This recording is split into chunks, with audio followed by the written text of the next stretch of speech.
This makes a lot of sense because Carson Beck originally declared for the NFL draft.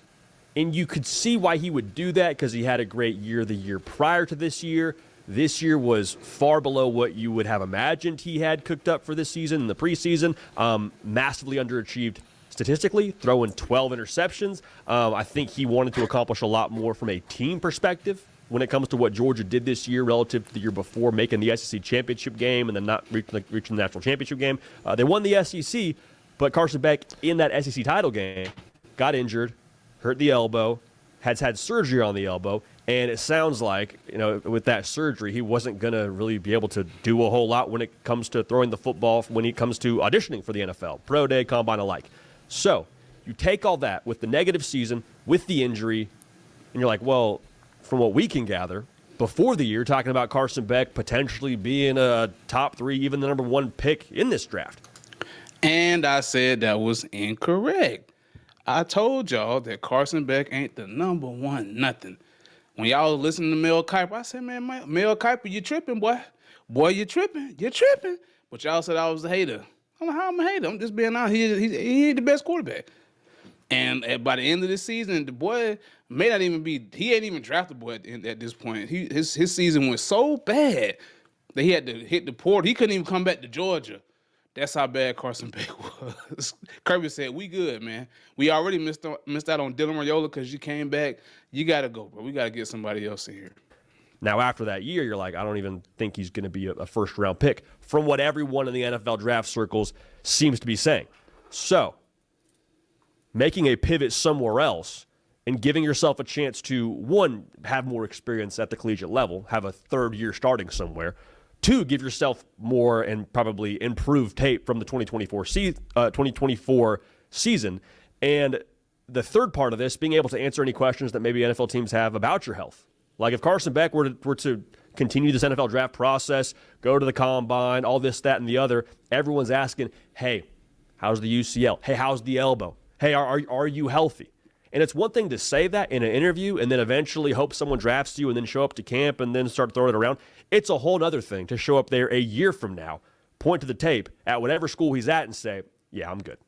Yeah. Good point, JD. Good point. Because Carson Beck's draft value right now is trash.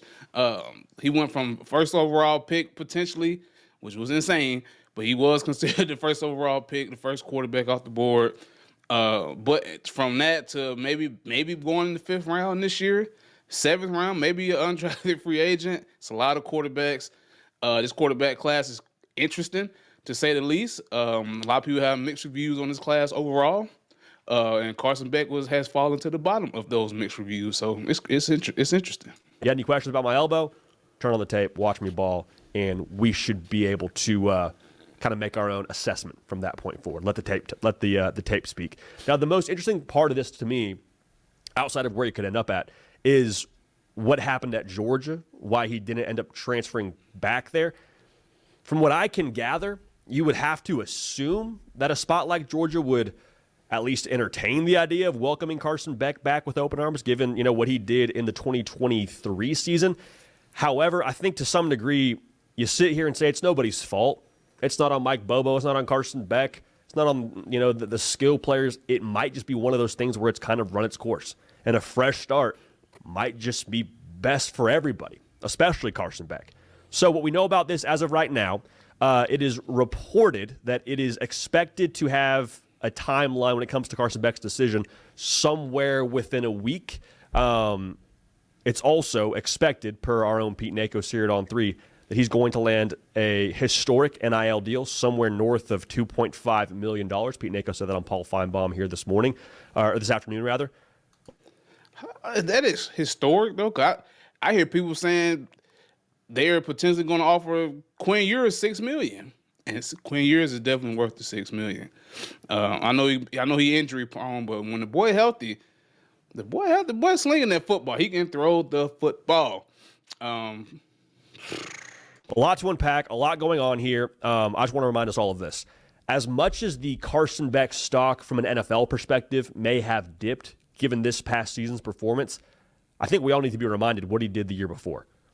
So we got to stop giving I'm gonna let him go. The dude was hooping. There was a reason why we talked about him being a Heisman Trophy favorite and potential first overall pick, sometime in the summer. There's a reason for that because of what he did when he had weapons around him. And he is a product of the. Thank you, JD. I knew you was going to eventually say it. Carson Beck is a product of the weapons around him. I said it last year. I said it when the season started, and I said it throughout the year. Carson Beck has not shown the ability to elevate the talent around him. He needs elevated talent around him. Let me say it again. Carson Beck has not shown the ability to elevate the talent around him. He needs elevated talent around him. He needs elevated talent. He ain't shown the ability to carry it to will the offense. He goes as far as those receivers and running backs, tight ends, and offensive linemen gonna take him. That's just what it is. Pointing to the weapons that he didn't have around him this past season. I mean, they led America in drops. What more do you need to say? They couldn't really run the football. So as much as Carson Beck probably has some blame, and he has some blame based on what they didn't do in Athens last year, I think there's a lot to be said for what he had around him the year before with Brock Bowers and company and how effective they were offensively there, his first year starting, and then this past season where, I mean, let's be honest, we saw the game against Notre Dame with a different quarterback, and Gunnar Stockton, I thought he played well, but like he wasn't getting a whole lot more help either. And that's Gunnar Stockton did play well. He did play well. And think about it. Look at the weapons he had last year. Two in particular, two most notable ones. Really the last couple of years, Brock Bowers, Ladd McConkey, last year's draft, Darnell Washington. He's had some talented receivers, offensive linemen, tight ends, in particular, tight ends. So, and Brock Bowers right now in the league, I think he leads the league in receptions for a tight end as a rookie. Carson Beck was throwing to him last year, man. I think that speaks more to how good Brock Bowers was, that he was able to amass that kind of season with Carson Beck. Because we see what Carson Beck is without him. We see what Brock Bowers is without Carson Beck at the highest level of football. So that's all I'm saying. It's a good Notre Dame defense. So kind of all a lot of pieces there to that puzzle. But I don't think Carson Beck deserves to have all this, negativity around what he was this past season. I think there's a lot of pieces to that whole operation. But I push back on that, JD, because if you don't think he deserves the negativity, how do you think he deserves the praise from the previous season? We all knew it. We all knew what that team was for Georgia last year, man. Like, come on, bro. That was a great team. And yet Carson Beck reaped all the praise from that team coming into this year. So if you're going to get all the praise, hey, man, don't be mad when you get all the jeers and hate that come with on the other side you don't produce. So where could he go? There are 3 schools that are being reported as kind of being in the Carson Beck sweepstakes as it stands right now. And again, it's over at all3.com. Pete Nakos has got a report out there, so go check that out. Miami is the betting favorite. Miami would be my prediction as of right now with this news coming out today for where he would end up next. And you don't really have to do a whole lot of squinting to see why this would be the fit. The first part of this is Shannon Dawson's offense. They're going to throw it around the yard. You're going to put up good numbers. You're going to have a chance to really strut your stuff for the NFL. The other part of this, Cam Ward, as a transfer portal quarterback in a one-season sample size, has laid a pretty obvious blueprint as to how you can have success and help your NFL draft stock. Cam Ward and Carson Beck are two different quarterbacks. You can't automatically transfer Cam Ward's success onto Carson Beck. Cam Ward is a proven quarterback that can elevate talent around him. He did it at every level of college football, the FCS. When he played for Incarnate Word, when he played for Washington State, he did it over there. And then he came to Miami, he elevated the talent over there. When has Carson Beck ever shown the ability to elevate a team? He hasn't. He has not. When has he shown the ability to elevate a team?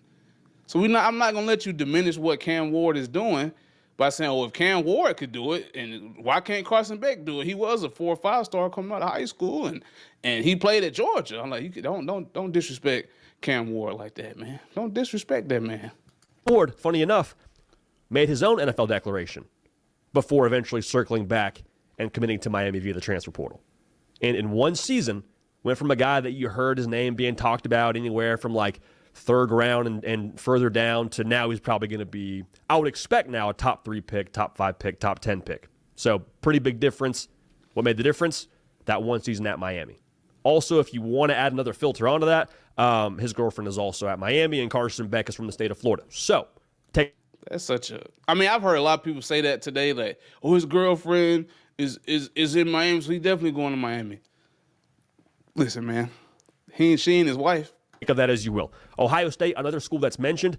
This is another one, man, where you're just like, if I want to have great weapons to throw to, can you imagine for a second? Just put yourself in this scenario. It is a crispy fall Saturday. We got Ohio State lining up with Michigan.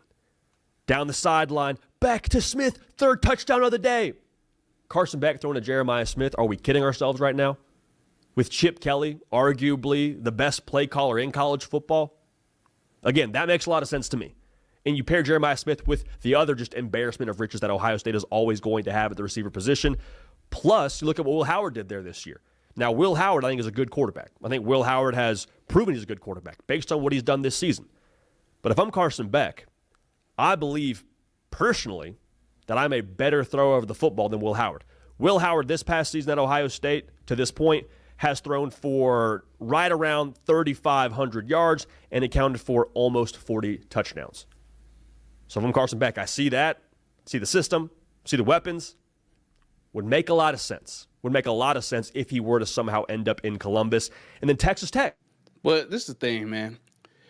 Going to Ohio State definitely is counterproductive if Carson Beck wants to prove that he is the number 1 first overall quarterback to me. Because if you can only be successful with the best weapons, the best everything around you, you're not a top quarterback. You're not. Because the team you going to in the top 10 picks don't have the best players in the NFL around you. They don't.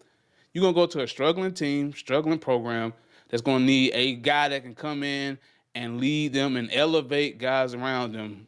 I don't expect you to do it the rookie year. I mean, a lot of these experts expect y'all to come in as a rookie and light up the league. I don't expect that. I mean, I'd rather guys sit for a year or two and then come out and just come out guns blazing. But the fact that you would even have to go to Ohio State to redeem yourself would prove that you ain't really that good of a quarterback, man. You need the best everything around you. That doesn't make a number 1 pick in my estimation. You know, in my humble estimation, if you need the best of the best, you ain't the top overall pick. To me. Kind of an interesting school you throw into the mix here. And optically, it does feel a little bit funny because you're like, okay, you got Miami, you got Ohio State, you got Texas Tech. Now, that logo isn't usually grouped in with those other logos when it comes to recruiting battles or transfer portal battles. Doesn't mean it's not real. Doesn't mean it's not real. They have the number 1 portal class in America right now in Lubbock for a reason. They're well-resourced. I'm sure that's a massive part of this. But I also think the Joey McGuire effect, head coach out there for Texas Tech, that dude is one of the most personable, charismatic, elite communicators I've ever been around. Got a chance to be around him for a very short period of time at Baylor. That dude is first class in everything he does.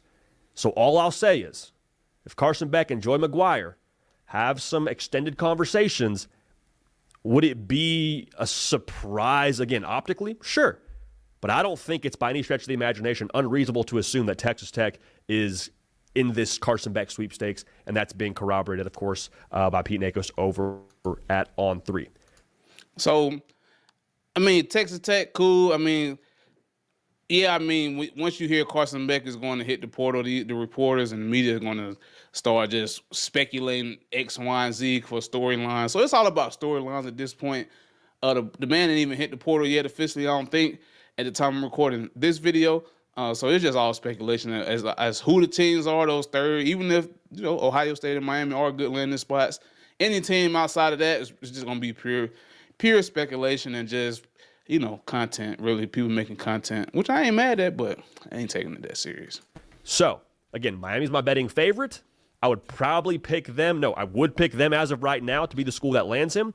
I think, and again, we're hearing this is going to happen here pretty fast when it comes to a decision. I'll also add, though, Georgia was my betting favorite for Caleb Downs, and then he ended up at Ohio State. So the portal, man, we think we have it nailed down. Things kind of change quickly. This thing has a lot of layers to it. Would expect the Carson Beck situation to be no different, but I would predict as of right now for Carson Beck to end up at Miami. Last thing I'll add, I don't think this is the last time we see a move like this where a quarterback declares for the draft, and then some time passes, and then his name pops up on an On3 social graphic, hey, this guy's going in the portal. Why? Because in today's age of college football, you have a chance now to help yourself when it comes to your NFL draft stock and still make a lot of money. Like, hey, maybe I'm going to be a third-round pick, give or take.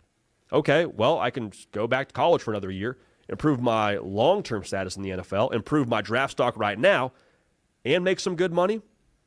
I think it makes a lot of sense.